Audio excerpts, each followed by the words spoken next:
Coming from Linux and feel a little bit overwhelmed by PowerShell's long commandlet names?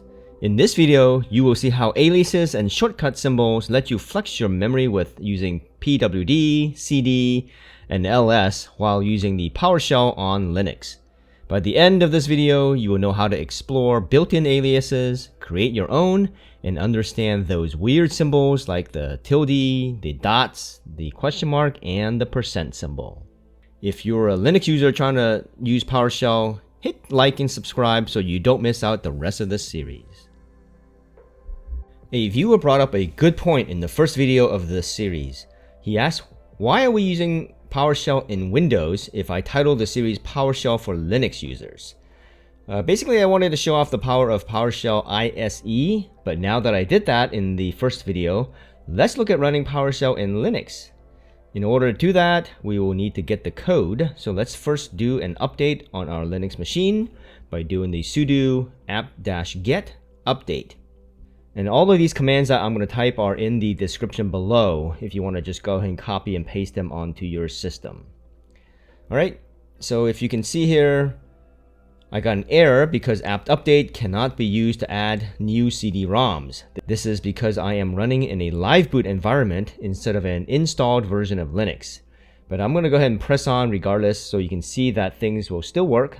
It just won't survive a reboot.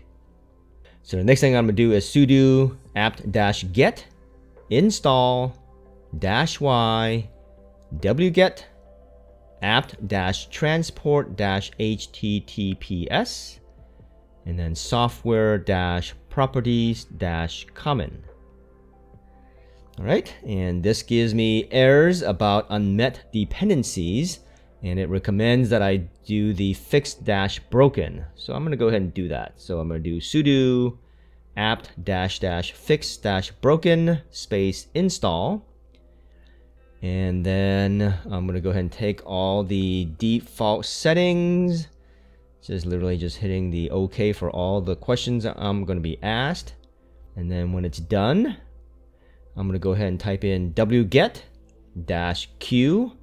https://packages.microsoft.com/config/ubuntu/ open parentheses lsb_release space -rs end parentheses /packages-microsoft-prod.deb. Alright, so that comes back pretty quickly because it just grabs this one quick file. So I'm going to go ahead and install it by doing sudo dpkg-i packages-microsoft-prod.deb. And then next, I'm going to go ahead and do the sudo apt-get update again. And apparently I don't learn because I should know that this command will error out because again, I am running in a live system, but I'm going to keep on going anyways.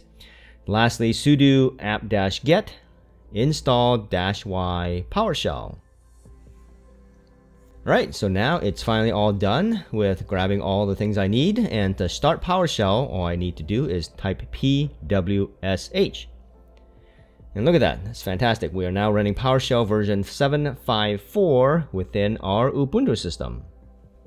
For those who have experience in Windows command prompt, you know that we can also use the pwd command to display the current working directory. Well, it also works in PowerShell. Not because they wrote a pwd command for us, but because of something called aliases, which maps a command to an existing command or commandlet. And you know the command pwd is not an actual commandlet because it doesn't conform to the verb-noun syntax. So we learned that the getLocation commandlet last time, which prints out where you are in the file system. Well, for the Linux users, you are familiar with pwd, which does the same thing. And you can see here that they basically produce the same result. And like I said, this is because pwd is actually alias to getLocation. So how do we know that? Well, to see what is alias, you can type get-alias followed by the command. So in this case, I'm going to do get-alias of pwd. the system will come back and tell me that pwd is aliased to get location. And we can also do that with cd and ls as well, to see that cd is aliased to set location. But we see that ls is not alias on this Linux version, but I know that it exists on the Windows version. So in the Linux version of PowerShell, when you type ls, it actually just runs the Linux command instead of running the alias get-childitem commandlet as if you were in a Windows system. To go in reverse and see the aliases for a certain commandlet, you can do get-alias-definition get-location. And we see that you can type gl or pw, and both commands are alias to the get-location commandlet.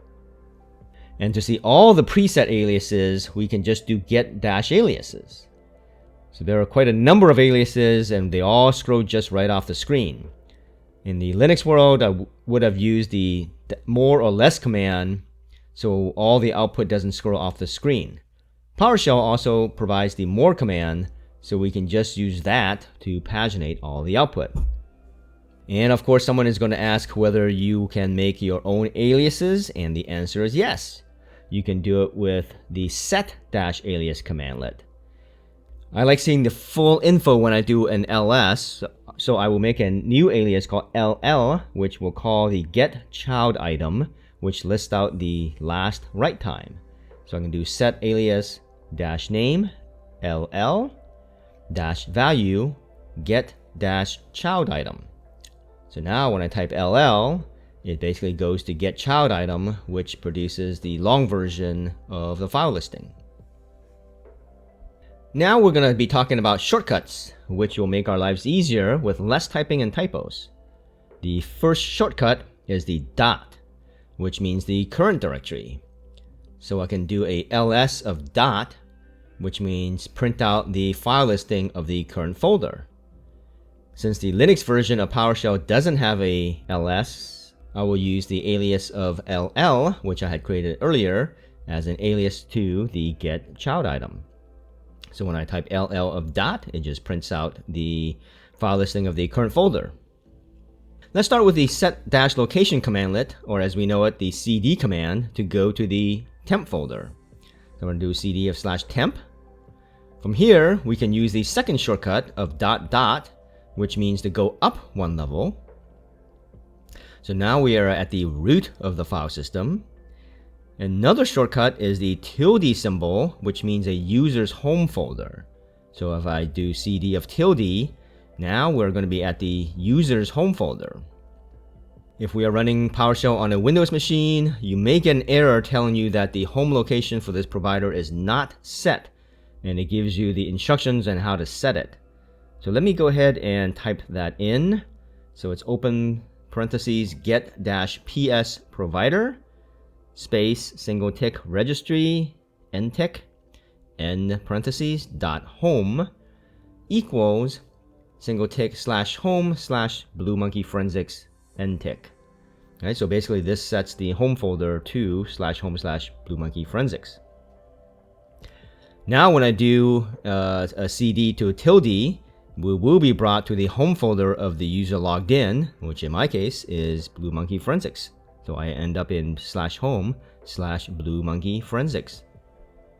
Now let's say we do cd up one level twice. So I'm going to do cd dot dot and then cd dot dot, and you can see that we are in the root of the file system at /, and we can use the shortcut of dash to go back to the previous directory. So if I do cd dash, we are now back to /home. And if we do it again, we're going to go to the directory before that, which is different than the behavior of a cd dash in the bash shell, right? That one basically will go back and forth between the last two folders that you were in. In PowerShell, all the set location destinations are basically put on a stack, right? So if I do cd minus, right, this basically goes down the stack to the previous folders that I was in. And I can also do cd plus to go up the stack. So as I do cd plus, you see how I go to the folder which is one above on the stack. So I can do cd plus again, cd plus again, and cd plus again. So once again, in PowerShell, the set location destinations are on a stack, and you can use the plus and minuses to go up and down the stack. The last two shortcuts we're going to be looking at are called pipeline shortcuts because we are using them on the command line in the command pipeline. The first one is the question mark, which is a shortcut or alias to the commandlet where-object. The way we use this is to help filter down the output of a command line. So let's go ahead and go back to our home folder by doing cd tilde. And then I'm going to go ahead and do get-childitem. And then I'm going to pipe it to the question mark. And then give it the conditions in the open curly braces, $_name, -like, tick, capital D, asterisk, single tick, and then ending the braces.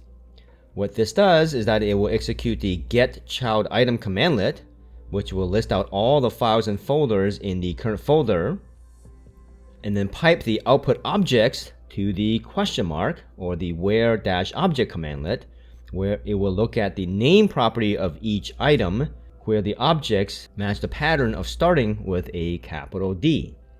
So in my case, it returns the desktop, documents, and downloads folders because all of those, or only those, start with a capital D.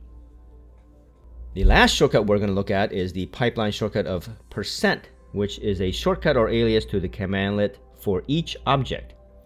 You can think of this as a loop over each object coming down the pipeline. So let's look at an example. I'm going to go ahead and type get-childitem, pipe that through %, and then give it the conditions of open curly brackets, $_name, comma, $_length, end curly bracket. What this does is that it will execute the get-childitem commandlet, which will list out all the files and folders in the current folder, then pipe the output objects to the % or the ForEach-Object commandlet, where it will match the conditions. In this case, it will basically just print out the name and length properties for each item. So in my case, it returns all of the files and folders and their respective sizes. And it doesn't really look great, so let's get a little bit more fancy with the formatting. We're gonna make changes within the curly bracket here. So let's start with get-childitem, pipe that through %, and then open curly brace, double quote, curly bracket 0, end curly bracket, dash curly bracket 1, end curly bracket, bytes, and double quotes, dash F, $_name, comma, $_length, and then end curly brackets. So what this is going to do is going to go ahead and do the get-childitem, which means it's going to find all of the files and folders in the current folder, and then pipe the output objects to the ForEach-Object commandlet, and then it's going to print out literally the name, right? This curly bracket 0 matches this $_name field right here, and then a dash, and then it's going to give it the length size, and then the words bytes. So once we hit return, we can see that it will list out the name and length of each file or folder in this particular directory. PowerShell's aliases and shortcut symbols are there to make Linux users feel at home while still exposing the full power of objects and the pipeline. If this helped you bridge the gap between Bash and PowerShell, let me know what aliases you use in the comments below. Click on the blue monkey to subscribe for the next video where we will build on this and look at text files. For another video on being a Windows Power user, watch this video here. Thanks for your time and happy hunting.